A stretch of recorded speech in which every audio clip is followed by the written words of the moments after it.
Welcome back, survivor. If you can hear this, it means you're still alive. This is Jack's Nightmares, and this is your next story. My name is Daniel Kostas. I'm 25 years old. I was born in Thessaloniki, in northern Greece, and raised in a state-run orphanage after both of my parents died from sepsis during a bacterial outbreak at City General when I was 6. They were ordinary people. My mother a receptionist at the university hospital. My father a municipal clerk. Neither one had the money or influence to jump the ICU line when the antibiotics ran short. After their deaths, I was placed in one of the larger children's homes near Langadas Road, a concrete facility with too many cots and not enough staff. I learned early that if you wanted to get out, you had to stand out. I studied hard. Languages came easy.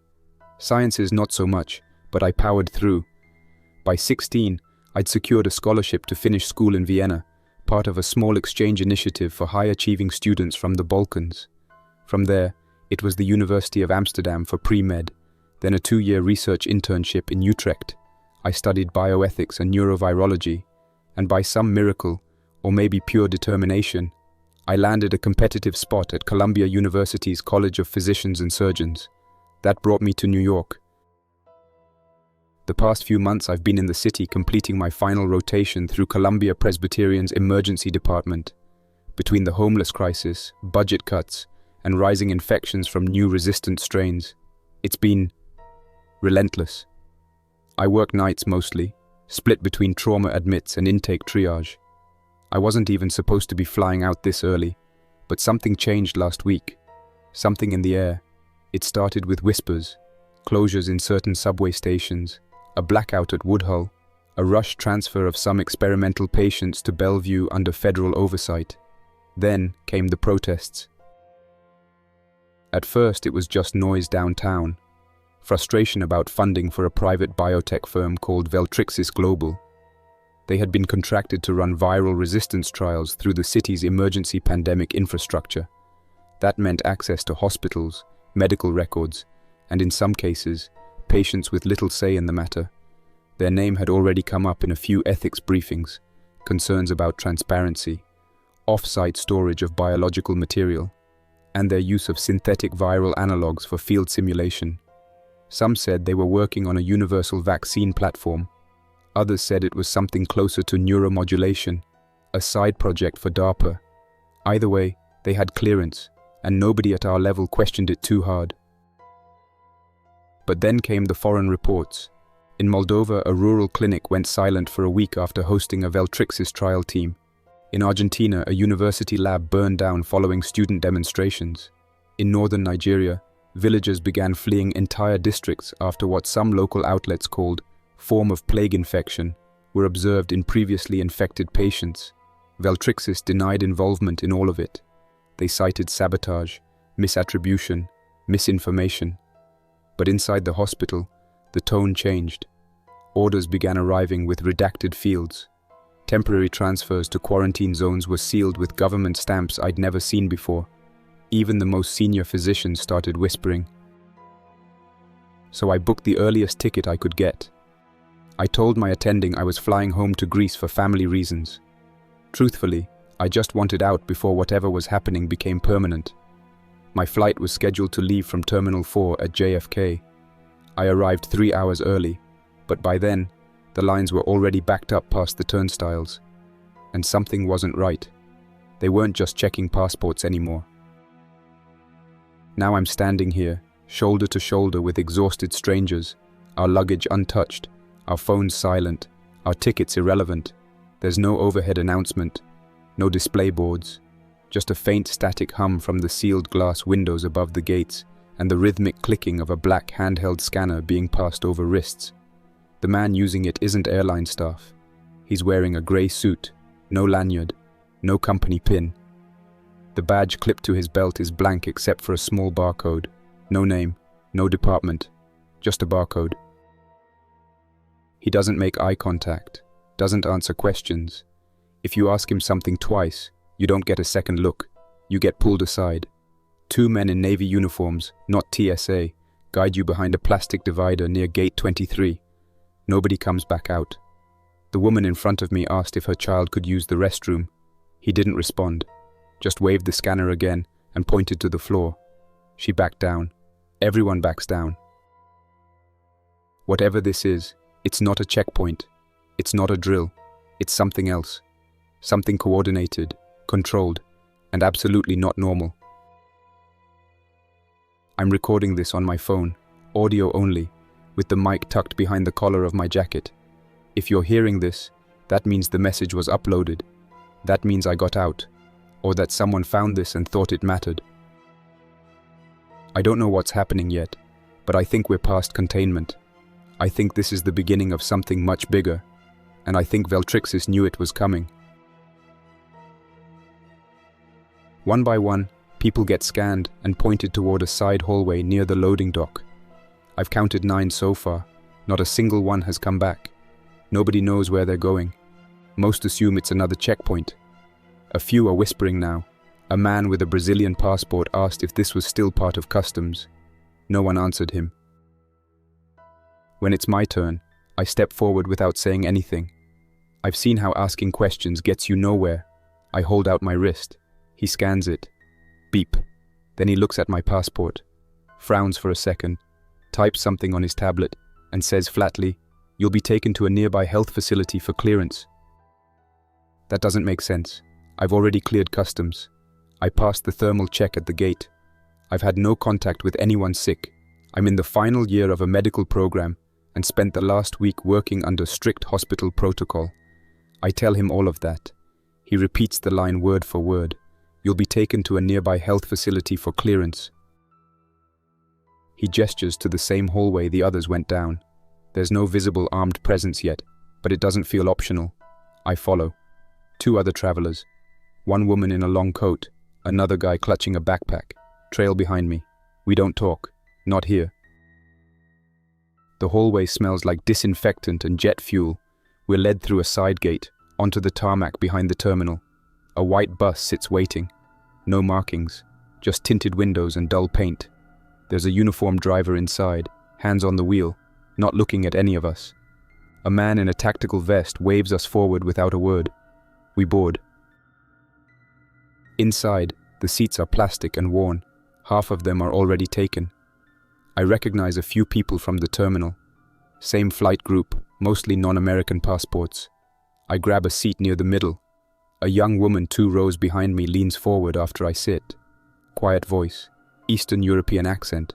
She says she's from Ukraine. Her name is Oksana. Says she worked in Astoria as a live-in nanny. Her host family left the country last week and she was told to wait it out. Now she's trying to get home. She glances out the window, then leans in closer and tells me this route we're taking. It's not to a local clinic. It's heading toward the Verrazano Bridge. That means Staten Island. And if we're crossing into Jersey, it's definitely not for airport screening. She says it like a fact, not a theory. I check my phone. No signal. I open the offline maps app I keep saved for emergencies. The location pings once, Van Wyck Expressway, then drops. The Wi-Fi on board isn't real. It shows up in the list but won't connect. I try again anyway. Traffic slows as we hit the Belt Parkway. Then it crawls. Then it stops. Outside, I spot what looks like a small protest ahead. People standing across lanes with signs, blocking vehicles. At first, it seems peaceful. Then someone throws something. Not at us, but close. Paint can maybe. Yellow splash across the road. The driver jerks the bus sideways. The brakes screech. Another car rear-ends us. Hard. The force pushes everyone forward. I hit the seat in front of me with my shoulder. The woman next to me shouts in Greek. A few people scream. One man shouts something about, "You're not taking us," and rushes the front. The security guy raises a hand and tells him to sit down, but his voice is lost in the noise. Then I hear it. Coughing. Not normal coughing. Wet, ragged, repeated. From the man across the aisle. He's pale, sweating through his jacket. He stands, staggers, then collapses back into the seat. Foam builds at the corner of his mouth. His fingers twitch uncontrollably. People pull away. One woman screams. Everyone moves at once. I grab the emergency window lever. It's rusted, barely budges. I throw my full weight into it, still stuck. Miguel, a man I'd barely noticed until now, shoves a tire iron under the frame. With a crack, the latch pops and the window comes free. I climb out first. Oksana follows. Then Priya, a nurse I met briefly earlier, is helped out with a limp. Miguel follows last, dragging a backpack. We jump the concrete barrier and drop onto the embankment. Mud clings to our shoes. Sirens echo behind us. Somewhere further back, a gunshot. Then another. I don't stop to look. We run, half-crouched, moving parallel to the road. I see a chain-link fence up ahead. It's partially torn, like a car smashed through it days ago. On the other side is a commercial strip. Auto parts, a pharmacy, a bodega with half its letters burned out. We aim for the pharmacy. The metal security gate is jammed halfway open. The glass door behind it is intact, but the top corner is cracked. Miguel forces it with his shoulder. We slip inside one by one, then pull a shelf in front of the entrance. It's dark. The emergency lights are on, flickering. The air smells like old bleach and cardboard. I check the back area for movement. Nothing. No alarms. No footsteps. Just faint traffic noise in the distance. It's probably the only reason this place hasn't been looted. Yet. Priya sits on the floor, her face tight. She says her ankle's twisted, maybe sprained. Oksana finds a flashlight behind the counter. Miguel checks the back door, deadbolted and blocked with a mop bucket and a broken chair. It'll hold for now. I take a knee beside Priya and start examining her leg. Swelling, tenderness, limited mobility. I find an ACE wrap in the first aid section and start bandaging. No one talks much. Everyone's breathing hard. No one wants to ask what's going on. But we all know this isn't about a simple infection anymore. This whole setup, false health screening, no federal agents, fake routes, it wasn't random. Someone planned this. The man who started convulsing. I don't know what stage he was in, but it wasn't flu. It looked neurological. Something was inside him, pushing through, trying to take control. I've seen rabies once. This was worse. I keep my phone off to save battery. No power strips in sight. The pharmacy's backup system is still providing minimal light, but the outlets are dead. We need a power source, food, a plan. But first we wait. The street outside is too exposed. Anyone looking to scavenge would see the broken gate. We stay silent for the next hour, maybe more. Time drags inside places like this, where the only movement is the flicker of emergency lights and the quiet shifting of people trying to stay calm. I sit with my back against a rack of allergy meds, staring across the aisle at an overturned shopping cart. The building creaks occasionally. I think the heating system is still trying to cycle air through the ducts, but there's no noise from outside. Not a car, not a voice. That's worse than noise. Miguel keeps glancing between the door and the front display windows. He doesn't speak much, but I get the sense he's been through things before. His jacket's oil-stained, patched in places, and the wrench in his hand never leaves his grip. Priya sits against the far wall with her foot elevated, bandaged up. She hasn't complained once. She's tired but alert. Oksana has taken over the flashlight and is pacing slow laps along the aisle ends, not going far, just staying in motion. When I finally risk turning on my phone, I keep it in airplane mode. I kill every background process I can find. The battery reads 32%. The clock says 4:43. That's East Coast time. Means we've been inside the pharmacy for roughly 5 hours. I enable Wi-Fi, check for anything usable. One unsecured network shows up, Netgear guest, but signal strength is weak and it won't assign an IP. I try a manual reconnect 3 times. Still nothing. I switch off the screen and look around. There's a small portable radio near the register. Dust-covered, cheap plastic. I check the batteries. AAA. Dead. I grab a new pack from a shelf nearby and replace them, careful not to let the packaging make too much noise. The radio turns on with a faint buzz of static. I scan slowly. AM is a mess. Nothing but white noise and the occasional garbled voice. On FM, I pick up 2 stations. One is music, probably automated, some playlist loop with no DJ. The other is an emergency alert system broadcast, monotone voice, female, artificial sounding. It's just looping the same message. This is a civil emergency message. Please shelter in place. Report to your nearest authorized health clearance center if you are experiencing symptoms. Repeat. This is a civil emergency message. Oksana sits down beside me, watching the light blink on the radio. She listens for a full loop before saying anything. Same message they played in Lviv during the floods. Same voice. Same loops. Just different words. I nod, unsure if she expects a response. I don't have one. At 6:10, I tell Miguel we need to look for power. If we can find a car with a good battery and an inverter, we can run a short cable through the mail slot in the door and charge our phones. Maybe the radio, laptop too if needed.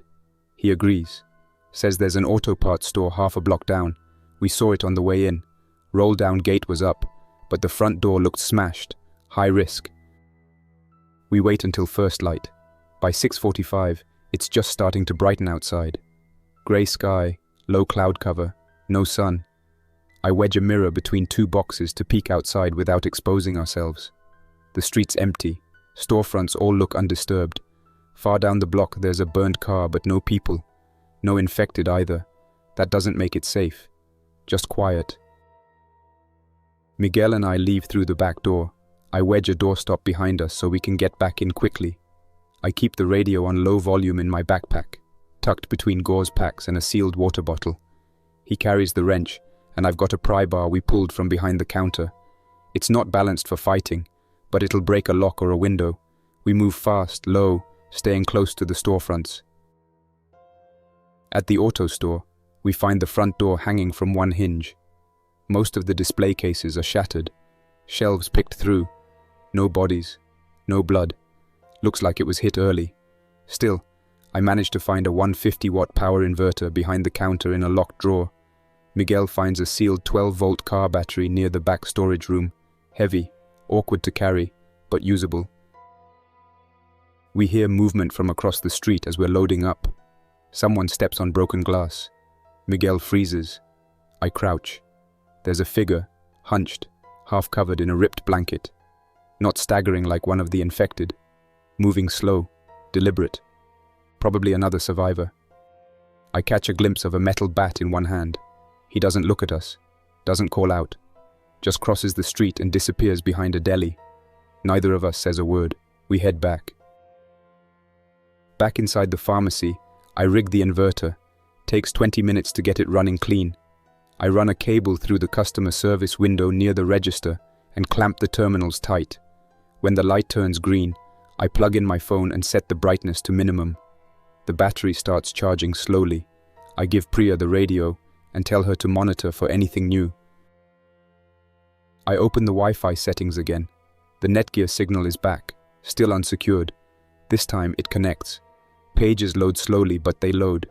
I check Reddit first. Medical threads. Someone posted photos from Boston General, dated 12 hours ago.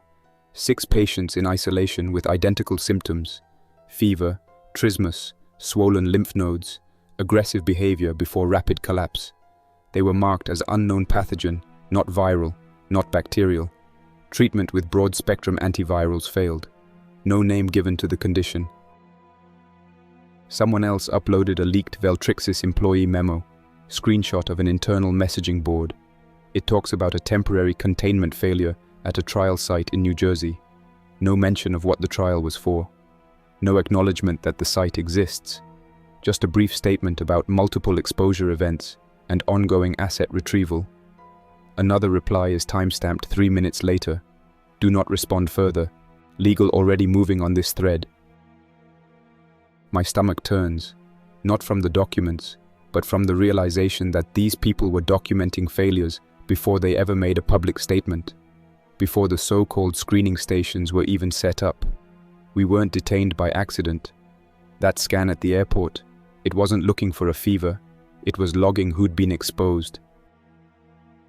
I download everything I can and transfer it to a flash drive. Small, encrypted. I keep a backup copy on my laptop too, but power won't last forever. While the phone finishes charging, I scrounge for backup batteries. We find 4 sealed packs of AAA and 2 of AA in the store next door. Not enough for long-term use, but enough for the radio and 1 flashlight. Around midday, Priya gets a message from someone in Queens, an old nurse friend she used to work with. Just a text. It says, "Lincoln Hospital gone, staff turned, do not come here." She shows it to me without saying anything. Her hands are steady, but her eyes are empty. I don't ask for more. We eat in silence. Crackers, a can of fruit, half a bottle of orange-flavored electrolyte drink. Oksana finds a gallon jug of distilled water behind the pharmacy fridge, still sealed. That'll last us another day or 2, depending on how careful we are.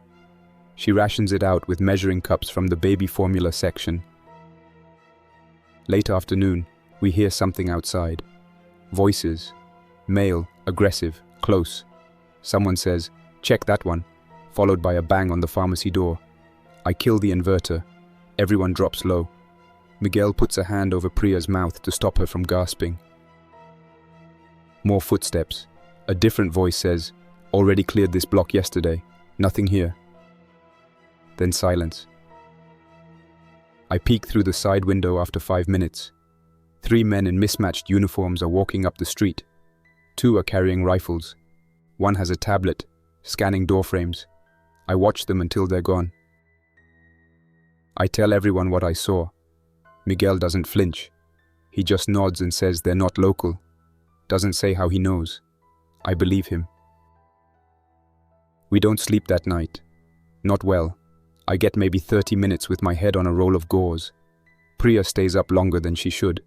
I wake up to her rewrapping her ankle and checking the door locks. Oksana whispers something in Ukrainian in her sleep. Miguel snores once, then jerks awake and doesn't sleep again. When the sun comes back, I know we can't stay here much longer. The gate's too obvious. We've burned through half our food. The power setup is temporary. The infected haven't found us yet, but they will. And worse than them are the ones with guns and checklists who think they know how to fix this. The others don't argue. Everyone's been thinking the same thing, but no one wanted to say it out loud until the morning came. I put together the supplies we can carry: small bottles of water, basic meds, canned food, and the radio. The inverter's staying behind. Too heavy, and we don't have a vehicle to run it now. I take the flash drive from the laptop and slide it into a Velcro pouch inside my waistband, seal it tight. That data is the only proof we have that this isn't a natural outbreak. If I get caught or infected, it needs to be found. Oksana thinks there's a small urgent care center near the edge of the St. George district, close to the Staten Island ferry terminal. She saw it during her time with the family in Astoria when they visited friends here. She says it might have solar panels on the roof. If that's true, it could be our best shot at real power and shelter with doors that lock. No promises, but no better leads. Miguel and I do one more scout of the area around the pharmacy before we commit. We take side streets, stick to walls, and stop often to listen. The street to the west looks like it saw fighting recently. Burned debris, overturned newsstands. One corpse in a wheelchair that looks half-eaten. No movement around it. Still, we don't get close. To the east towards St. George, the damage thins out. More intact stores. No broken glass. Fewer cars jammed up. We pass a parked ambulance with all the doors open and no one inside. The windshield's cracked. There's dried blood on the dashboard. Glove compartment's been rifled. All the meds are gone. The gurney's missing. Looks like someone else already did what we're doing. We agree on a route. Forest Avenue to Bement, then over to Richmond Terrace. Use side streets where possible. Keep low. Avoid parks and open intersections. We return to the pharmacy, pack the bags, and move out before noon. Priya's ankle is still weak, but she can walk with a limp. We slow our pace to match hers. The walk starts quiet. Just wind, loose paper blowing around. The distant clatter of something metal falling over blocks away. We make it 2 intersections before we hear anything human. It's a voice. Male, deep and angry, shouting something about ration packs and lies. We don't stop to figure out what it means. We duck into a shuttered pawn shop and wait in silence for 10 minutes. When we move again, the voice is gone. By the time we hit the edge of the St. George zone, the signs of collapse are everywhere. Graffiti on nearly every wall, some of it warnings, some nonsense. Do not report to clearance, written in red over a billboard for cough syrup. Another wall has tally marks scratched in next to what looks like names. There are bullet holes in the glass of a bank on the corner. The smell of rot is stronger here, but we still haven't seen any infected. The urgent care building Oksana remembered is there, tucked behind a shuttered deli and a laundromat. It's 2 stories, narrow brick exterior, faded awning with Island Medical half torn off. The front door is intact but chained shut, bars over the windows. There's a narrow alley to the right. We go that way. The alley leads to a rear entrance. It's metal, dented but not breached. Miguel checks the hinges, tries the handle, locked. I pull out the pry bar. Takes 4 minutes of careful pressure to get the latch to pop without making too much noise. Inside, it's pitch black. No windows in the rear hallway. Oksana clicks the flashlight on and we step in slowly. The place was abandoned in a hurry. Paperwork everywhere. A toppled cart of syringes in the hallway. A spilled sharps container. No blood, no bodies. Just chaos. Looks like staff tried to evacuate patients but didn't finish. Exam rooms are empty. Storage closet near the back has half a case of bottled water and some sealed glucose pouches. Jackpot. On the 2nd floor, we find the break room. There's a fridge, a microwave, a coffee maker. The fridge is useless now. No power for days. But the shelves are clean. Cabinets are locked. I pry one open and find a box of instant ramen, a few cans of soup and some snack bars. More than what we had. We'll split it up later. On the roof, we confirm the solar panels. Small setup, 4 panels wired into a battery rig. Nothing heavy duty, but enough for lights and maybe a few charges. I pop the fuse cover and check the inverter, still intact. Battery bank is low but holding a charge. The line inside is wired to a breaker box in the hallway below. That's something. We've got limited power. We settle into the 2nd floor for now. Curtains drawn, light usage only when necessary. Miguel volunteers to stay by the rear stairwell with the flashlight and a wrench. Oksana barricades the front stairwell with an old couch we drag up from the lobby. Priya takes inventory of what meds and supplies we have left. I set up a makeshift workstation on a counter near the nurse's station. Laptop open, flash drive plugged in. Wi-Fi's dead here, not surprising. Cell towers are still pinging, though barely. I get 1 bar if I lean near the western window. Just enough to connect, but not enough for streaming or big uploads. I type up a short fact-based summary of what we've seen. Symptoms of the infected, the fake screenings, the movement of clearance teams, and the timeline from JFK to now. I encrypt it and schedule it to auto-send to 2 email addresses if I don't disable the timer in 72 hours. One is a med school colleague in Thessaloniki. The other is a Berlin professor I interned under last year. Both paranoid enough to know what to do with raw data if it comes in cold. At dusk, we hear distant gunfire. Not close, maybe 10 blocks west. 4 shots, one after the other, then a pause, then screaming, then silence. We don't go to the windows. Later, when it's completely dark, we hear something closer. Shuffling. Not heavy, not running. Just movement along pavement. Oksana checks from the 2nd floor window using the corner of a mirror so she isn't seen. One figure, walking slowly, not dragging its feet, but definitely not alert. Its head tilts, like it's listening. No obvious wounds. Might not even be infected. Might be worse.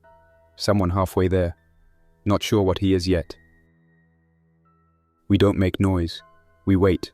He passes without stopping. We sleep in shifts.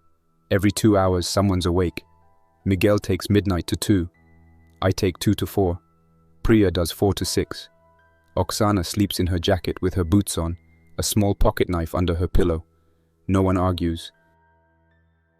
In the morning, we find something written on the front door in charcoal. Not spray paint. Handwritten. No one gets cleared. Underneath a fingerprint. Black, smudged. Human or not, we don't know. We spend the next day rationing food, setting up a tripwire alarm on the back door using a stack of empty cans and medical tape. I run the solar line to a power strip on the second floor and charge the radio and my phone in intervals. The radio picks up nothing new. Same looping civil emergency message. No location, no date, no updated instructions. I get online for exactly 6 minutes, long enough to access a message board thread posted by someone claiming to be a lab tech from Veltrixis. He says the pathogen was a dual-agent compound, engineered bacterium carrying a modified viral component. The original purpose was gene therapy delivery through a highly adaptive vector. It mutated inside the lab's animal trials, crossed into human subjects through accidental exposure. 8 confirmed deaths in the first week. Then, the leaks happened. His post ends with a warning. Do not go to clearance stations. You are not being tested. You are being processed. I save the thread, screenshot every comment. Someone replies a few minutes later, "This IP is being traced. Remove this post." The thread vanishes 30 seconds after I refresh the page. I try to upload a copy to another site. Connection drops. That night, we hear glass break 2 buildings over. Heavy footfalls follow. Not slow like before. These ones run. Oksana covers her ears and drops low. I look out the window and catch a blur of movement. 4, maybe 5 figures. Running bent forward, hands out, mouths open, no screams. Just breathing, hard and animal. Then nothing. The street goes quiet again, but it's a different kind of silence now. Thick, alert, like the city itself is holding its breath. We don't hear more glass. No screams, no chase. Just those few seconds of motion and then it's over. I close the curtain without speaking and step away from the window. Oksana stays on the floor. Miguel's already at the back stairwell. He doesn't ask what I saw. He felt it. You don't move like that unless something inside is broken or changed. We dim the lights and turn off anything that makes noise. Even the ticking wall clock in the break room starts to feel too loud, so Miguel takes it down and stuffs it in a drawer. Priya suggests sleeping in the hallway between the nurses' station and the second floor restroom. No windows, only one way in or out. We drag 3 mattresses from the storage room and line them up. 1 person on watch at all times. Rotation every 90 minutes. I take the last shift before dawn. The building creaks like it always does. Plumbing settling. Maybe rats in the walls. Normal sounds. But I jump at every one of them. I sit with the flashlight in my lap and the crowbar across my thighs, watching the stairwell door. My ears strain for anything off. Panting, scratching, voices that don't sound like real speech. None of it comes, but I still don't relax. Just after 6 o'clock, I hear something scrape along the roof. Not heavy. Could be debris, a loose gutter, maybe a bird. I don't move. I wait it out. The sound repeats, sliding, then a faint tap. Something touches the top of the vent pipe. Then gone. I don't hear it again. When the sun comes up, I pretend it didn't happen. We ration food again that morning. 2 packets of instant ramen, half a can of soup, 1 multivitamin each. We boil the water using a backup electric kettle Miguel wired into the solar rig. It eats 1/3 of the charge, but it's worth it. We need the heat and the salt. Oksana says she's going to check the stairwell cameras today. She spotted a disconnected DVR box in the main lobby yesterday when we were pushing the vending machine. If it still has power and a functioning hard drive, we might be able to see who was here before us. I help her dig it out. The cabinet's dented, but the drive lights up when we plug it into a wall outlet powered by the solar array. The screen boots. Password protected, but it defaults to admin. Old firmware. Easy override. We start scanning through the last few days of footage. First day, everything looks normal. A few patients, 3 staff members. Then an alert pops up on the screen. External feed disconnected. Cameras outside were disabled remotely. Inside footage continues for another 6 hours, showing staff moving fast. They're packing bags, dumping files. At one point, a woman in scrubs slams the front door shut, pushes a chair against it, and collapses against the wall. Then another figure appears in frame, middle-aged man, bleeding from the mouth, no ID badge. He walks straight through the hallway and into the exam room. He's calm at first. Then he starts slamming his head against the wall. No one's with him. He keeps going until he collapses. Bleeds out. The staff never check on him. They leave through the back carrying 2 boxes and what looks like a child in a blanket. We don't see them again. The timestamp says that was 6 days ago. No other footage loads past that point. The rest is corrupted. We shut it down and unplug it. Oksana stares at the blank screen for a while before she says anything. He didn't bite anyone, didn't chase, just walked in and ended it. I don't have a response. I don't think she wanted one. Later that afternoon, I climbed to the roof to check the panels. They're still intact, but one of the mounts is loose. Probably what made that noise last night. At least that's what I tell myself. I tighten the bolts and clear the leaves off the surface. When I turn to go back down, I notice something about 2 blocks east. There's smoke coming from the top floor of a 6-story apartment building. Not a fire. Controlled. A small column. Someone's burning trash maybe. Could be other survivors. I wait and watch for 15 minutes. No movement on the roof. No flags. No signals. Just the smoke. I head back down and tell the others. Miguel thinks it's worth investigating. Priya disagrees. She doesn't trust anyone we didn't meet before the collapse. Oksana says we wait a day. If the smoke's still there tomorrow, we go. That night is colder than the others. We hang thermal blankets over the windows and try to preserve the charge. No lights, no sound. We eat in the dark, just chewing and breathing. I scroll through offline files on the laptop, medical reference material, virology textbooks, some CDC protocols. Nothing helps. One file catches my attention. It's a PDF I saved from Veltrixis research portal back when I had access through NYU. It outlines a gene therapy platform that was supposed to use bacteriophage delivery inside aerosolized forms for chronic inflammatory treatment. One page lists side effects observed in primate trials: aggression, hypersensitivity to sound, photophobia, and loss of voluntary speech. They tried suppressing it with benzodiazepines. Partial success. I closed the file and shut the lid. The infected I saw last night moved like they were responding to a trigger. Maybe light, maybe sound. But they were fast. Not the kind of behavior you'd expect from the late stages of infection. Not rabies, not plague. Something new. Something designed. We hear footsteps outside again around midnight. This time slower, dragging. But not alone. Multiple sets. Not running. Not shambling. Just steady pacing. We cut the lights and hold still. One of them stops directly in front of the building.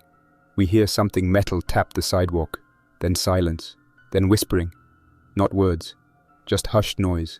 Like someone mimicking a whisper but not forming language. Priya presses her hand against the wall. I grip the crowbar and don't move. Minutes pass. Then the sound of footsteps moving away. No running. No rush. Just walking off like they lost interest. Or marked the building and decided to come back later. Miguel checks the windows 20 minutes later. No sign of them. The next morning, the smoke from the apartment is still there. Same thin trail. Same location. No change. We vote. 3-1 in favor of checking it out. Priya says she'll stay behind and guard the building. She has a kitchen knife and one of the flashlights. We leave at 10 sharp. Take only what we need. Light packs, crowbars, one radio. We approach the building from the south, staying behind parked vehicles and broken fences. The entrance is open, but the inner security door is locked with a chain from the inside. Oksana knocks once. Nothing. She knocks again. This time we hear movement upstairs. Something slides. Then a voice. You infected? Miguel answers, no. You been cleared? No. There's a pause. Then the chain drops. The door creaks open. A woman in her 40s stands in the hallway with a crowbar of her own. Her hands shake, but she's got a calm look in her eyes. She doesn't smile, just waves us in. Inside, the apartment smells like burnt plastic and kerosene. 2 other people sit in the back room, an older man with one arm and a teenager with duct-taped sneakers. The woman's name is Tamara. She says they've been holding this building for a week, salvaging batteries and boiling water on a camp stove. They don't want company, but they'll share a map. Miguel draws our route on a notepad. In return, we give them 2 cans of soup and a bottle of iodine we found in the urgent care. Fair trade. Before we go, Tamara circles 2 buildings on the map. One is an old radio store near Jersey Street. The other is a Department of Transportation depot at the north end of the island. She says the Veltrixis suits passed through both last week, marking doors and taking hard drives. No sirens, no uniforms, no medical gear, just grey jackets and scanning tools. They asked questions about communication equipment, not about health. Tamara didn't answer, and they moved on. We leave quietly, slipping through the alley behind the building and cutting back west toward the clinic. The street feels different now, not calmer, emptier, like people stopped hiding and simply left. Trash bags haven't been touched. Vehicles sit with their doors open, hoods up, contents stripped. One Jeep is missing all 4 tires, propped up with bricks and an office chair under the rear axle. No signs of violence, just fast, desperate scavenging. Back at the clinic, we find Priya reinforcing the second-floor windows with leftover shelving brackets and tape. She looks relieved when we walk in. No one followed us. She says there were 2 loud bangs near the intersection around 3 p.m., but nothing came close. She didn't leave the second floor. She didn't use the lights. She kept the flashlight under a blanket the entire time. We cook rice with the last of the soup broth that night, adding crushed salt tablets for flavor. It tastes like metal and ash, but no one complains. After we eat, I pull out the laptop and begin cataloging everything we've seen since leaving JFK. Routes, names, behaviors, approximate times of activity, encounters with infected and uninfected, sightings of the Veltrixis contractors. I write like it's a research log, not a journal. Clear structure, no emotion, no speculation, just what I know. At the bottom of the file, I tag it with a new header. Infection VXR17, observational data, New York zone, day 6 to day 9. I schedule the file to upload to 3 destinations when the signal allows. A secure mirror in Thessaloniki, an old account I still have access to at Berlin Medical University, and a darknet repository I used once during my internship to submit anonymous case data. I don't know if any of them are still active, but it's better than nothing. I encrypt the drive again and seal it in the waterproof pouch inside my waistband. Later that night, Miguel tells me he wants to go check the old radio store. Not for equipment, we can't carry much, but for antennas, tools, maybe a portable transmitter. He thinks it's possible someone outside the city is listening, and if we can boost our signal long enough, we might be able to reach another group of survivors. I'm skeptical, but I agree. Anything is better than waiting here to be found. At first light, we split up. Miguel and I head east toward Jersey Street. Oksana and Priya stay behind to hold the clinic. They rig another alarm on the stairwell and keep the second floor lights off. We take 2 crowbars, 1 flashlight, a compact backpack with snacks and water, and the portable radio we've been using for signal scans. The battery is fully charged. The antenna is bent, but still works. The walk takes 35 minutes. We move fast, low profile. Streets are mostly silent. Occasionally we hear movement in upper floors of abandoned buildings, but no one shouts, no one waves. Everyone's done with talking. Anyone left now doesn't want to be seen. When we reach the radio store, we find the glass front shattered, but the metal gate behind it is still locked. Miguel forces the gate with a tire iron we pulled from a wrecked sedan 2 blocks back. The door opens with a screech that makes both of us freeze, but nothing stirs. Inside, the shop's a mess. Shelves overturned. Floor is coated in broken plastic, cables, and torn packaging. It smells like old sweat and solder. The power's long gone. We work by flashlight. Miguel locates a shortwave set, stripped down but functional. He grabs the battery pack and a soldering iron. I find a weathered toolbox with a decent wire stripper and a coil of copper line. We're lucky. In the back room, we find something we weren't expecting. A map tacked to the wall, labeled by hand. Zones, colored dots, notes. It's dated and faded, but the notes match some of the places we've been. One label stands out. Tested, non-compliant. Scribbled in black marker next to a set of coordinates in New Jersey. Another reads, retrieval failed. Terminal. No context. Just these marks and a Veltrixis logo half torn at the corner of the page. We don't take the map. We photograph it instead. Folded paper can fall out of a bag. A phone can be destroyed, but photos will get backed up the moment we find a stable network again. We copy everything. Each note, each marked street. Before we leave, I stop in front of a locked cabinet near the rear exit. It's chained, but loose. Inside are several unopened boxes of lithium batteries. Miguel grabs 3 and stashes them in the pack. The trip back is uneventful until we hit Richmond Terrace again. Near the ferry dock, we hear movement ahead. We stop behind a parked truck and wait. A woman stumbles out from behind a trash bin. Her arms are torn up. She's bleeding. She's alone. She doesn't speak. Just walks forward. Slow, jerky. Her eyes are open, but unfocused. Miguel gestures to move around, but I hesitate. I look at her again. She's not growling, not moving fast, not lunging. She looks barely conscious. Then her knees give out. She hits the pavement hard and doesn't move. Not dead, not fully gone. Just exhausted or in transition. I've seen this once before. Back at NYU Langone, just before I left for the airport. A man in isolation did the same thing. Alive 1 hour, fully turned the next. We go around her. We don't check her pulse. There's no saving her now. Back at the clinic, Oksana is waiting by the stairwell with a kitchen knife. She lets us in fast and bolts the door. Priya's in the back, heating water using the last bit of solar charge. We eat fast and start working on the radio. Miguel rewires the battery housing and extends the antenna using the copper coil and a tension mount from a curtain rod. He sets the dial to 7.400 MHz and begins sweeping. White noise, tones, short blips. One voice, faint and male, fades in and out. Spanish or maybe Portuguese. Then it vanishes. He switches to emergency maritime bands. Nothing. NOAA bands. Just static. Then, faintly, on a frequency that shouldn't be transmitting at all, we hear something. A repeating loop. Male voice, heavily compressed. One sentence. Signal confirmed. Retrieval inbound. That's all. Over and over again.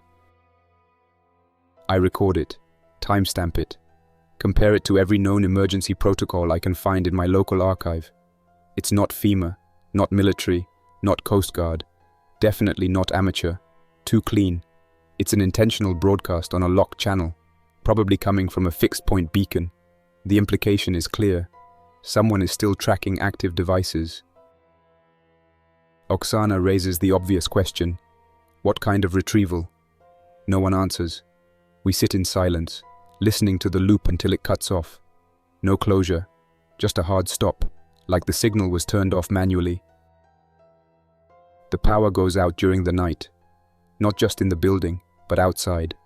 What little city light was left from street lamps or emergency signage disappears. Full blackout. Our building sits in complete darkness now, surrounded by blocks of quiet that don't even buzz anymore. Whatever grid was still flickering, it's gone. Miguel and I climb to the roof before sunrise to inspect the panels. The wires are intact, but the inverter is overloaded. He resets the breaker. We get a small charge flowing again, enough to keep the lights on for a few minutes at a time. It's enough. For now. The air up there feels colder than it should be for this time of year. The wind is constant now, like it hasn't stopped since yesterday. The buildings around us are still. Not abandoned in the obvious way. No fires, no broken walls, no rubble. Just still, as if no one has stepped outside in days. I look across the rooftops and count every chimney, every satellite dish, every possible silhouette. Nothing moves. Miguel checks the cables again, muttering something under his breath about load balances and heat thresholds, then gives me a nod. We leave the panels as they are and head back down. In the clinic, Oksana has stacked all the chairs and cabinets against the second-floor stairwell. She says she heard tapping on the lower glass door during the night. Not pounding, just tapping. 5 times, then nothing. Could have been wind, she admits, but she isn't sure. She didn't look. She didn't wake the rest of us. She just listened, waited, wrote it down. That's what she says now. If I write it down, I know it happened. I go downstairs later to check the front door. The outside glass is intact, still chained shut, but there are marks on the metal below it, smudges that don't look like fingerprints, more like prints from someone dragging their palm across the surface, but without pressing with force. 4 long streaks, dark and slightly oily. I scrape one with a blade. The residue smells faintly acidic, like copper mixed with burned hair. I don't say anything to the others. I don't wipe it off either. That afternoon, I try the radio again. I sweep the emergency bands, slow and methodical, logging everything. One channel has a loop of numbers spoken by a flat female voice. 2-digit pairs. No pattern. Could be a cipher. Could be something left behind by someone with a shortwave and a dying battery.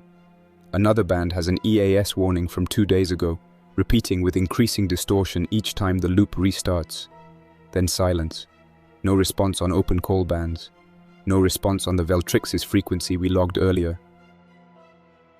At 14:32, something different comes through. Not a broadcast, but a 2-tone handshake. Sharp, digital, controlled.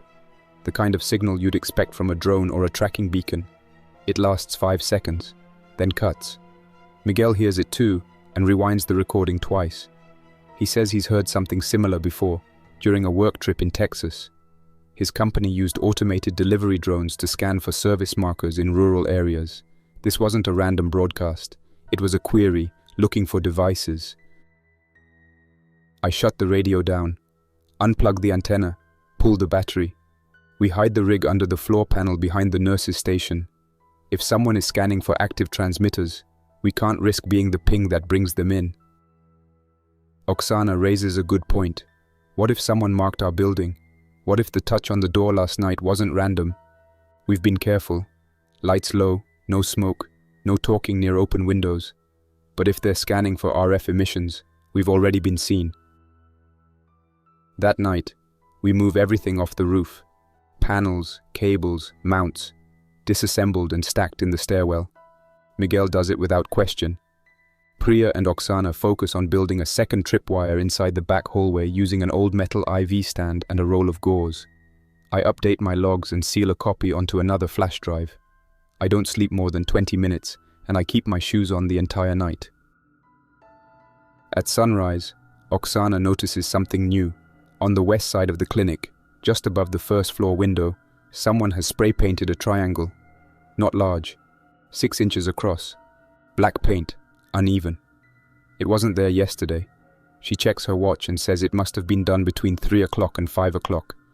We were all inside. We heard nothing. That side of the building is facing a fenced alley. No windows overlook it. No reason for anyone to be there unless they knew we were inside. We debate leaving. Staying now feels like asking to be found. We don't know who marked us. Infected don't carry spray paint. Survivors wouldn't get that close without making contact. The only people we've seen using symbols are the Veltrixis field units, and they don't knock. By noon, we've packed. No more rationed comfort. No more boiling water for tea. Just what we can carry. Food, medical, light gear, the flash drives, the crowbars, and the knife. We strip all the labels off everything, leave the rest behind. I lock the clinic behind us, even though we know it won't matter. We decide to head northwest, toward the old National Guard armory that's marked on Tamara's map. She said it was cleared out early in the collapse, but no one saw it overrun. No smoke, no gunfire, just dark. It's not close, nearly 3 miles on foot through zones we haven't mapped, but if the walls are intact and the entry points are sealed, it could give us time to regroup. We move in pairs, staying within line of sight, changing pace often, doubling back twice to avoid narrow alleys. By 14 o'clock, we reach the edge of an industrial district filled with abandoned sanitation trucks and utility vans.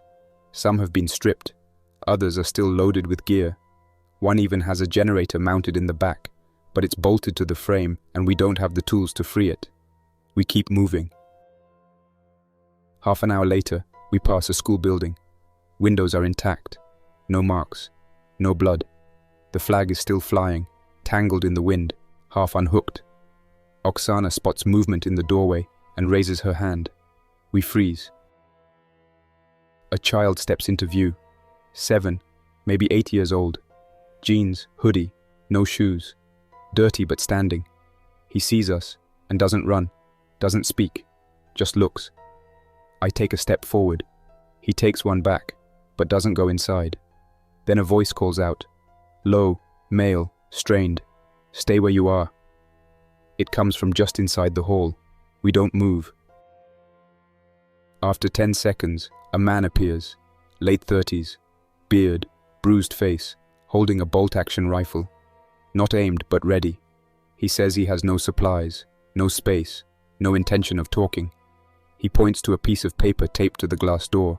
It says, 1 infected inside, no entry. We stay until we can't.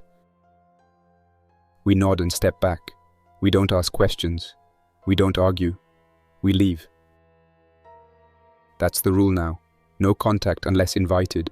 No questions unless you're dying. If someone is still sane enough to warn you away, you listen. We reach the edge of the residential zone an hour before sunset. The buildings change here. Row houses and duplexes. Narrow front yards, gates, driveways. Some have been boarded up. Some have burned. One has writing in white paint across the siding. We are not sick. Do not enter.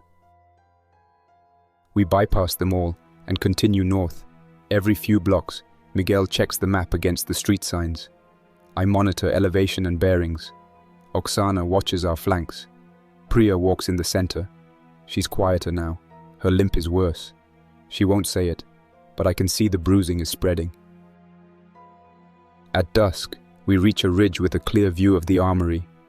The outer fence is intact. No visible breach. The front lot is empty. No vehicles. No people. The main building is dark, but the rooftop beacon is flashing. Red light, slow pulse, still working. We move down the slope, cross the parking lot fast, and approach the fence. Miguel cuts the lock with bolt cutters we found in the sanitation yard. We slip through and shut it behind us. The front door is locked. We circle around the west side and find a loading dock with a gap under the roll-up door. Oksana slides through first, then Miguel, then Priya and me. Inside, the air smells of oil and old sweat. Everything echoes. No power, no light. Just dust and the distant creak of metal. We find an office near the rear and barricade the door. The windows are painted over. Good. No silhouettes. We check the interior. Empty desks, filing cabinets, 1 military cot, 2 chairs. Enough space for 4 people to sleep if we rotate. Once we've secured the door, Miguel checks the seams of the room for light leaks and sound carry. Oksana wedges a book into the base of the door to muffle any accidental footfalls. I roll up a half-torn uniform shirt and press it into the bottom corner. Priya sits in the corner with her back against the wall, arms crossed over her chest, her eyes open but unfocused, her ankles swelling again, and I can tell the infection risk is real. She hasn't said anything directly, but she's started holding herself differently, keeping the leg close, as if trying not to disturb something beneath the skin. After an hour of stillness, we open the radio case and reconnect the gear. The rooftop beacon we saw earlier is on a standalone circuit. Miguel thinks it's running off an isolated solar unit wired to an internal battery bank somewhere on the upper floors. He doesn't suggest trying to tap into it. Not yet. Not without knowing how exposed we'll be once we leave the office.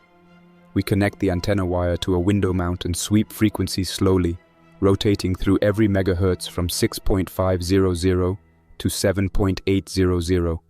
Most of it is white noise. At 7.432, we pick up a faint carrier.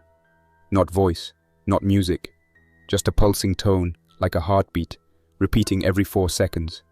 We log it, record 20 minutes of it. It never changes. There's no voice, no header, no call sign, No emergency preamble, just the tone. We compare it to the Veltrixis signal Miguel picked up back in the urgent care.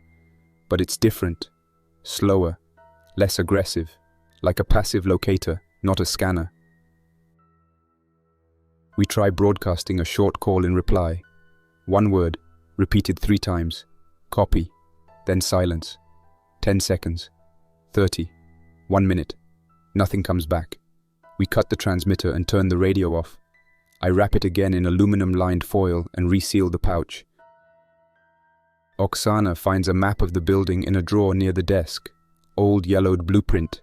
Looks like this office wing was part of a logistics extension added in the early 2000s. Main structure dates back to the 1960s. The armory itself has 3 sub-levels, 4 above-ground levels, and a rooftop access point. The second floor has a comms room. If the rooftop beacon is hardwired, it's controlled from there. If there's still power flowing through it, we might be able to tap into a backup relay and hijack the signal. We agree not to move until daylight. We sleep in shifts. Miguel takes first. I take second.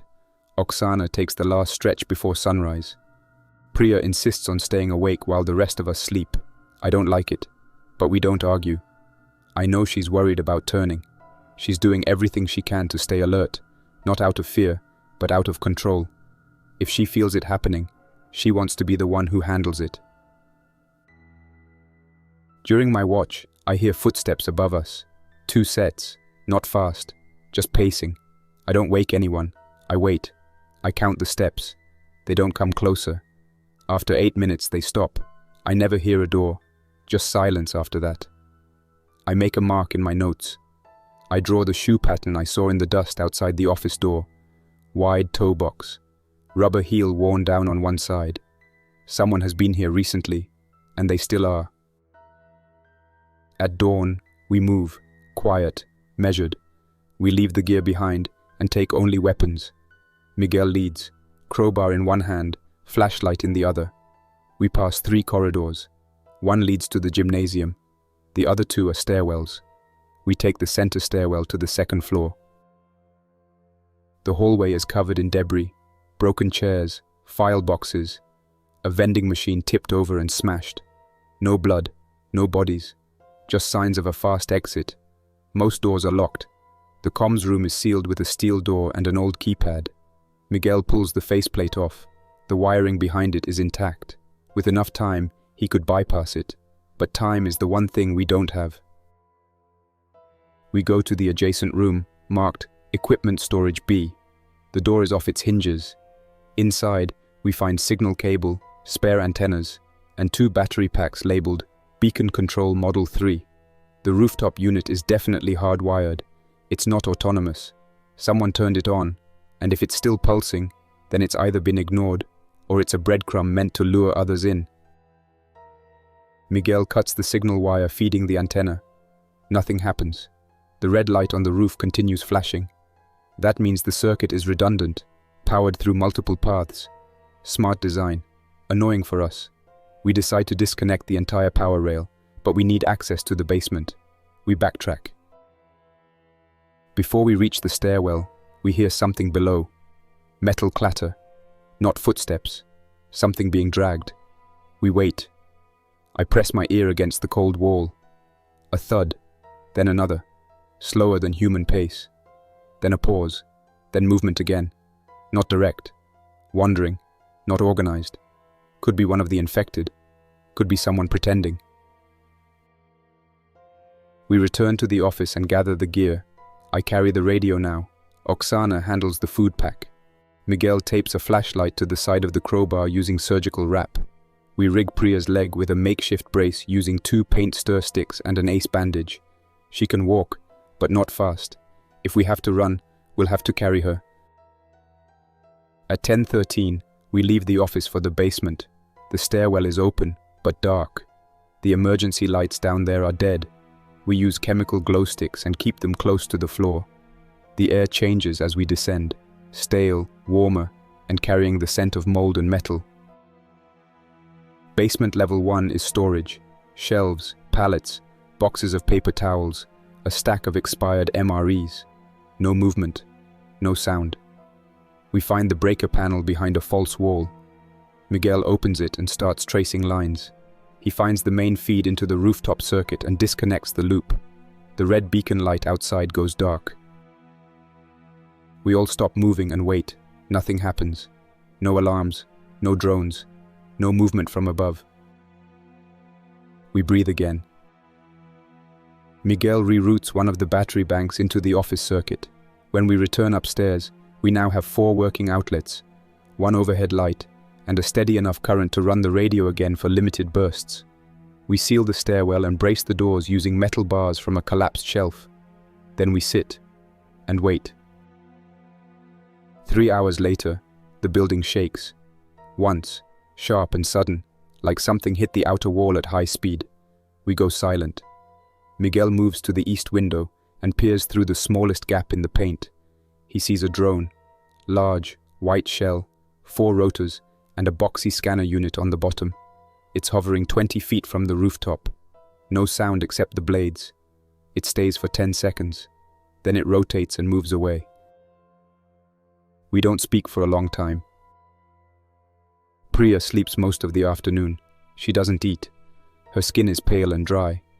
I take her temperature using a forehead strip. It reads 38.5. Not ideal, but not critical. Her eyes stay closed even when she's awake. I ask her if she wants to move. She says not yet. I update my logs again. Infection markers, symptoms, outside contact, radioactivity, and response delay. I begin writing in shorter entries now, 3 or 4 lines per event, bullet point style. In case someone else reads it later, I want the information accessible. I mark the day as Day 11 NY Sector. At 19:20, we hear a scream, female, not close, but loud enough to echo across the concrete lots and parking structures near the river. We freeze. A second scream follows, then silence. We wait 20 minutes before anyone moves. No follow-up, no shouting. Just that single cry, left hanging in the dark. There's nothing we can do. No way to tell where it came from. Too many buildings. Too much echo. Could be 1 block over or 5. Could be a recording. Could be a trap. Could be someone trying to bait a reaction. Could just be what it sounded like. A person who didn't make it through the night. We don't investigate. We don't mark the time. We don't discuss it. We sit together with the lights off, the windows closed, and the radio silent. After a while, I stop expecting to hear anything else. No movement. No approach. Nothing new. Whatever happened is over. Out there, something ended. In here, something continued. Priya starts shivering around midnight. Her skin is pale, lips dry, breath shallow. She says she's fine, but her eyes don't focus anymore. She responds to her name, but she repeats questions. Her temperature spikes to over 40 degrees. I give her what little antibiotics we have left, though I know they won't help. The swelling in her ankle has moved into the lower leg. Discoloration has spread above the knee.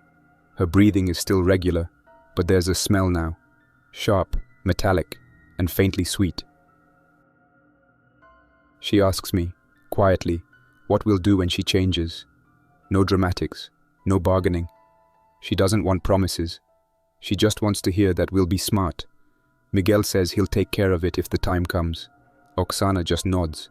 She hasn't spoken much since we left the urgent care. She's changed too. Everyone has. We give Priya more water, keep her elevated. She sleeps, but lightly, waking every 30 or 40 minutes to drink or whisper something unintelligible. I write it all down. Her vitals, her changes. I keep the log clean, clinical, as if I'm still on rotation. I label the file as case progression, phase 3, suspected VXR17 pathogen, subject P1. At sunrise, she's worse, sweating through her clothes, muscles twitching in short, uneven bursts. Eyes no longer track movement. She groans when she breathes, as if the act itself hurts.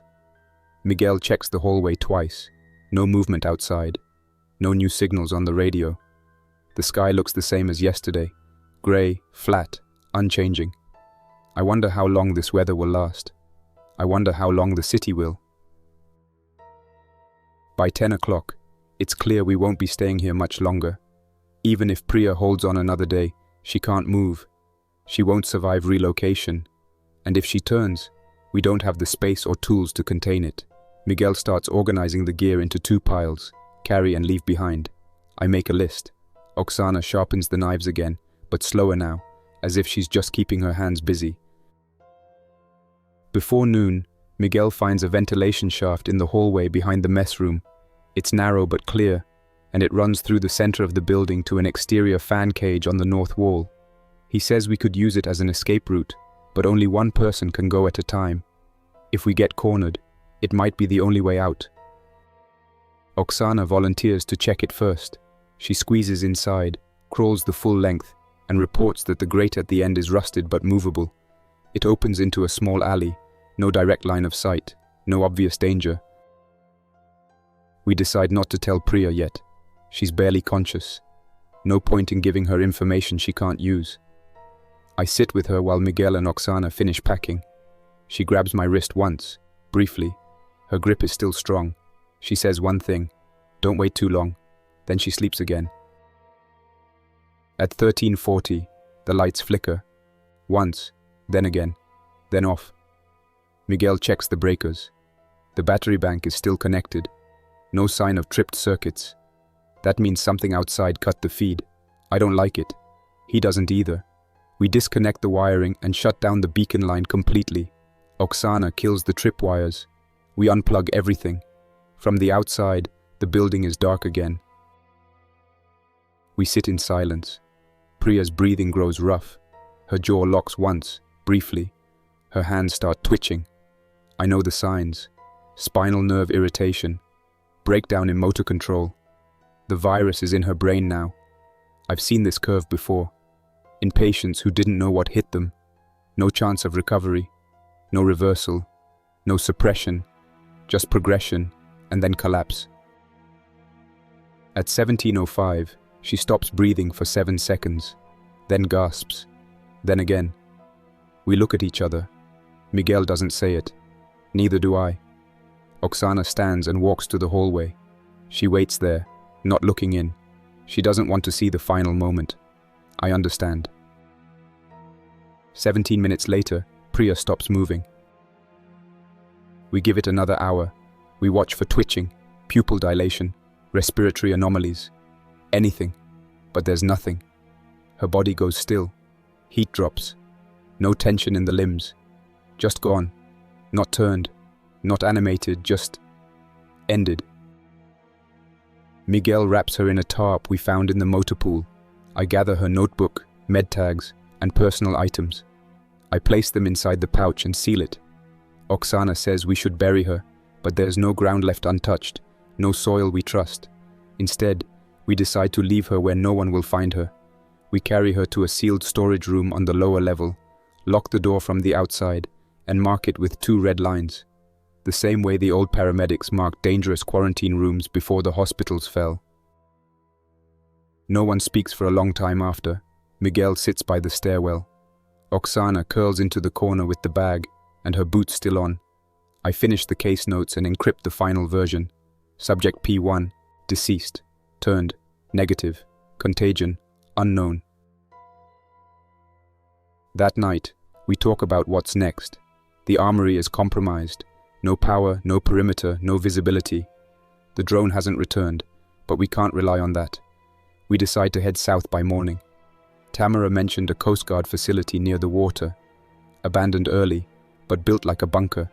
If we can reach it and clear it, we might have a place to transmit from. The gear is lighter now. 1 less ration, 1 less voice. But we carry it anyway. At sunrise, we pack in silence. No final words. No hand on the shoulder. Just the sound of boots on tile and bags being zipped. I make a final note in the log. Leaving armory, heading south. No survivors remaining. We move behind the ventilation shaft, single file, keeping close to the wall, where the shadow from the adjacent scaffolding covers us from the street. Miguel checks the corner first, hand on the grip of the metal rod he picked up from a gas station wreckage 2 days back. Oksana follows with the flashlight lens taped over to reduce glare. I stay last, covering the rear, watching for movement in the dark windows above. Every second out here feels heavier now. Not chaotic, just loaded with potential for the wrong kind of attention. The street itself is silent. Not abandoned, not safe. Just between things.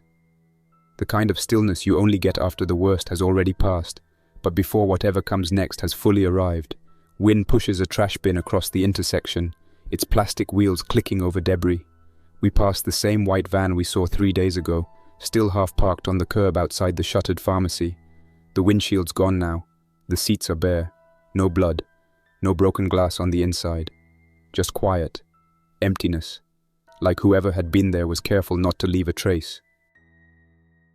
Up ahead, by the rusted roll-up gate of what used to be a hardware store, Miguel stops abruptly. He signals with 2 fingers. Something's on the wall. Spray paint. Bright blue against crumbling brick. A square with a horizontal line cutting through the middle. Not graffiti, not random. It's fresh, still glossy. The paint hasn't bled or faded. I step closer, and it hits me. The angle, the placement, the fact that it's about 6 feet up, deliberately framed between 2 drain pipes. It's a code, one of the old ones Veltrixis used during their containment protocols. A mark for a controlled structure, or maybe a tagged asset. Miguel studies it for a moment, jaw set, then turns and keeps walking without a word. Oksana looks at me but doesn't speak. I shake my head. Not now. We cut across the next block using the cracked service road that runs parallel to the train line. We pause before emerging, 2 figures ahead, about 30 yards away. Shuffling across the street, half limping, half drifting like their limbs no longer understand rhythm. They're not hunting, not moving with any urgency, just out there, exposed. Their clothes are torn, soaked, and stretched thin from weather and wear.